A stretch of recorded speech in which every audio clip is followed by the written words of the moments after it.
Ito na ang aking sinigang na hipon. Sinigang ang ulam natin for today, guys. Ayan. Nilagay ko na yung chicken ng dalawang doggies bago ako maglagay ng pang-paasin. Tatanggalin ko yan. Ayan. Sinigang na hipon ang aking ulam for today. Para naman ang aking ubot sipon ay medyo gumaan.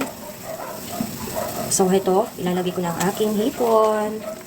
Mag-isa lang naman ako kaya ayos na to. Mga nasa 8 piraso yata to. Madami-dami na to. Hindi ko pa mauubos sa isang kainan. Ilagay ko na rin ang aking sili. And mamaya na yung aking dahon. Napakasarap. Tanggalin ko na ang chicken mamaya. Yung 1 piraso lang.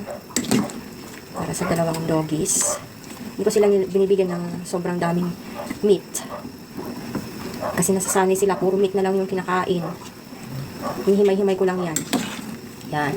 May luya ang aking sinigang, guys. Kasi for my ubo and sipon, don't mind the luya. I need it. Kaya naman hayaan nyo na. O yan. Kunin ko na ang chicken and magkuha rin ako ng sabaw for them. At dahil mabilis lang ang pagkaluto ng hipon para hindi kumapit ang balat sa laman, mag-i-ingredients na ako. Kailangan ko lagyan ng paminta. Lalagyan ko din ng laurel para may pampatanggal lansa. Medyo, alam nyo na may lansa to. Ang aking sinigang mix. Nag-moist yata yung lagayan. Yung gusto ko, salt. Para hindi masyadong malansa. Kung patis. Nag-add ako, guys, ng kalahating glass of water. So, ilagay ko na to. Para mas marami akong mahigop na sabaw. Ilagay ko na ang aking pechay. Yum, yum. Saglit lang to, pechay na to. Yan, luto na ang ulam natin for today. Look at that. Ang ating hipon with pieces of chicken. Sinigang na hipon and chicken. Yum, yum, yum. Yummy, yummy for today. Look at that, diba? Masarap ang pechay pag hindi na overcook. So, after a few minutes, pwede na to. Kahit 2 minutes na lang to, 1 minute, pwede na. So, there you go. Ang aking sinigang na hipon and chicken. Yum, yum, yum.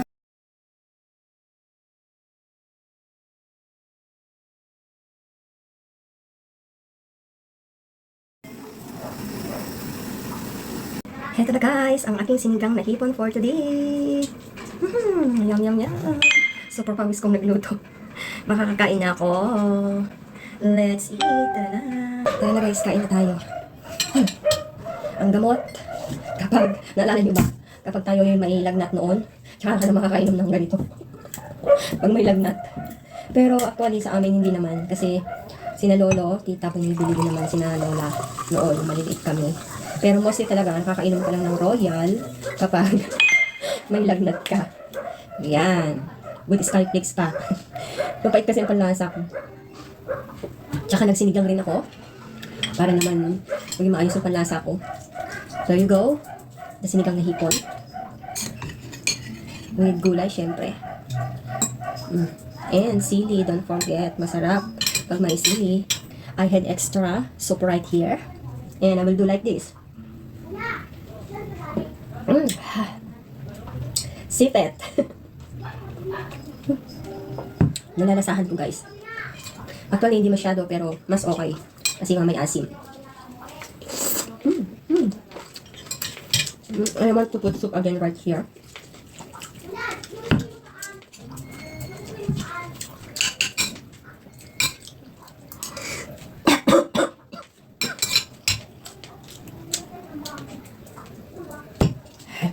Mahirap talaga pag may ganito.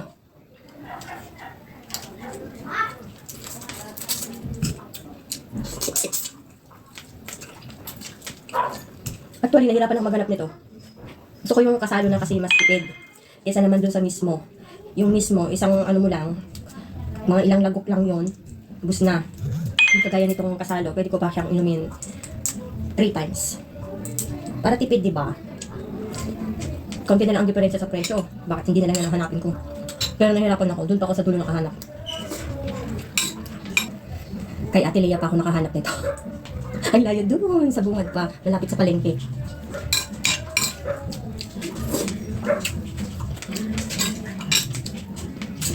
Kumain?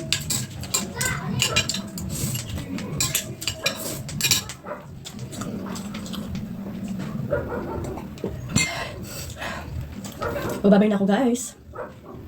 Para hindi magnilong ang video na to. Thank you for watching. Meet me again. And subscribe my YouTube channel. Done More Traditional Lifestyle. Visit it.